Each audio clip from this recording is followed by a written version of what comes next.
Welcome.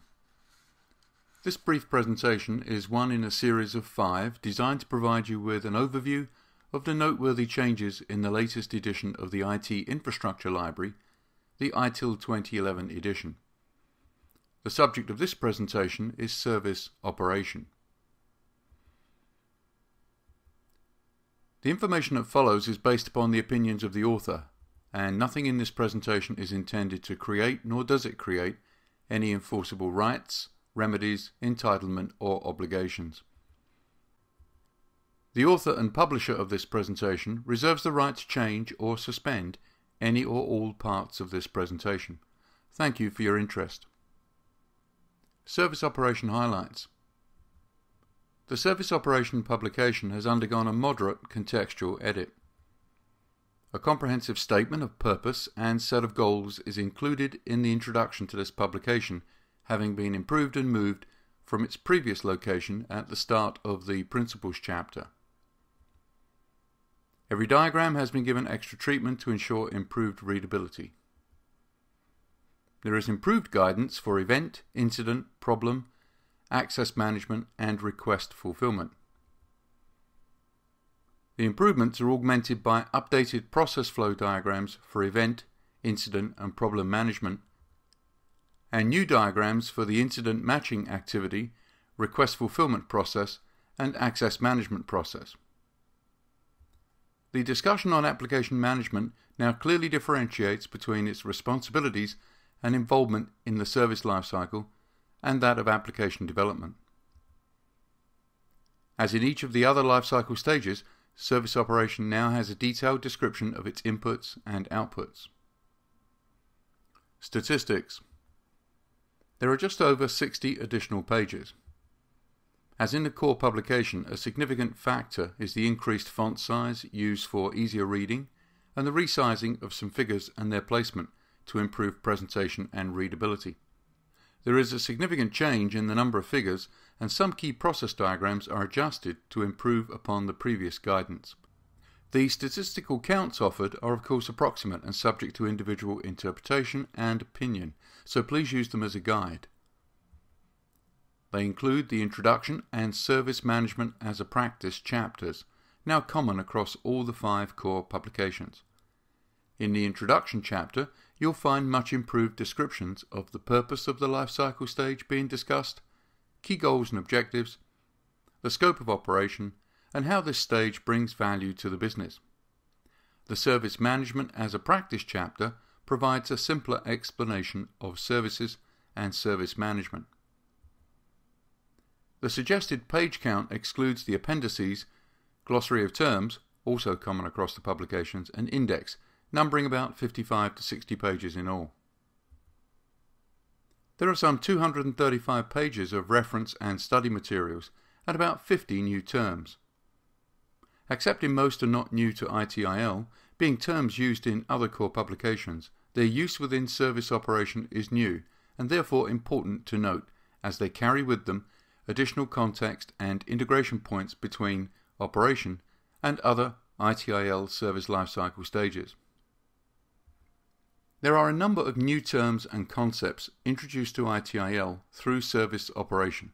These include the 5 whys, hypothesis testing, and affinity mapping problem analysis techniques, and the familiar concepts of Network Operations Center and VIP priorities.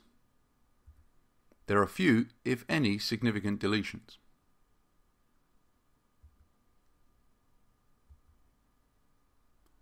An updated process flow diagram repositions the question as to whether the situation being handled is truly an incident or whether it's a service request.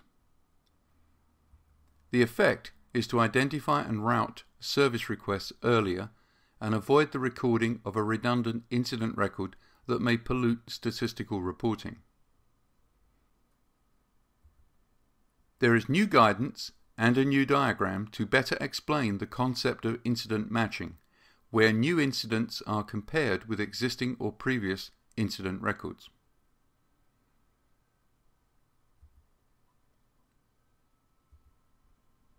A new process diagram is introduced along with significant additional guidance to explain how the request fulfillment process operates. The problem management process diagram is updated to reflect the use of the known error database during investigation and diagnosis. The suggested problem analysis techniques are extended with the addition of fault isolation, affinity mapping, hypothesis testing, and technical observation post. Access management. A new diagram augments the existing description of process activities, emphasizing the interoperation with security and incident management. Role in application lifecycle. The previously simplistic view of the application lifecycle is updated to show the role of application management and application development across the entire service lifecycle. A significant addition is a detailed list in the form of a table of the key inputs and outputs to and from service operation with respect to each of the other service lifecycle stages. There is no noticeable impact for professionals studying for the ITIL Foundation Certificate. Although there are additions and enhancements across all service operation processes, these are all easy to adapt into existing foundation level knowledge. However, from syllabus and instructor perspectives, educators have been advised they need to completely reorganize the learning units related to service operation processes. They have also been advised students will be expected to be knowledgeable about the updated and new process diagrams. Overall, these changes should have a minimal impact to those considering the intermediate lifecycle syllabus. And given the fact no additional study time is suggested in the syllabus, it implies any additional burden falls to each student and the self-study aspect.